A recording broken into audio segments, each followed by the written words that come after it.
पद्धतीने थोडंसं त्यांना उजेड लागेल. ड्रेसिंग करायचं असेल तर अजून एक लाईट, 2 स्विचच्या सहाय्याने असे वेगवेगळे लाईट्स आपण लावू शकतो.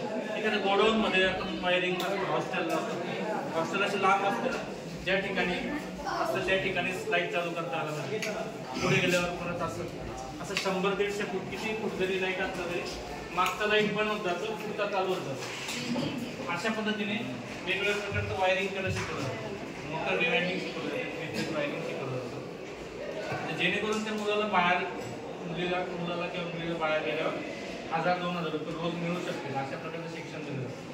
तिथं त्याचं घरात शेतीतली मोटर जरी वायरिंग केली, रिपेरिंग केली. कारण आजच्या काळात कुठलीतरी कला असणं गरजेचं आहे. त्यामुळे हा 6 महिन्याचा कोर्स जर केला तर त्याला, आणि ते शिक्षण देताना काय करतो, एखादी वस्तू त्यांनी रिपेअर केली तर त्याला आपण बिल बनवायला लावतो की किती पैसे झाले, लेबर चार्जेस किती झाले, त्याचा आत्मविश्वास वाढतो. अशा पद्धतीने ते शिकवलं जातं. तुम्हाला काही विचारायचं कोर्स विचारू शकता. हा कोर्स कसा आहे, काय काय मुलींनी केला पाहिजे कोर्स. आता मुली करतात. आता मागच्या बॅचला काही मुली होते, एक ब्लू स्टारला लागली, त्यानंतर 18,000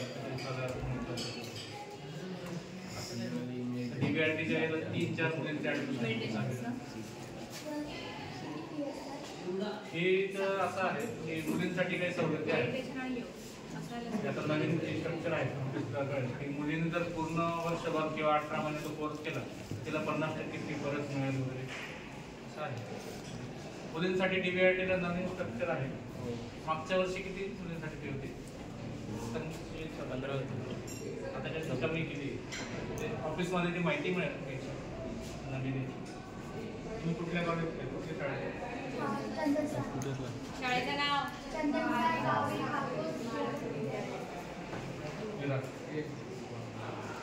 अजून काही प्रश्न? मुलींची स्वतंत्र व्यवस्था आहे. नवीन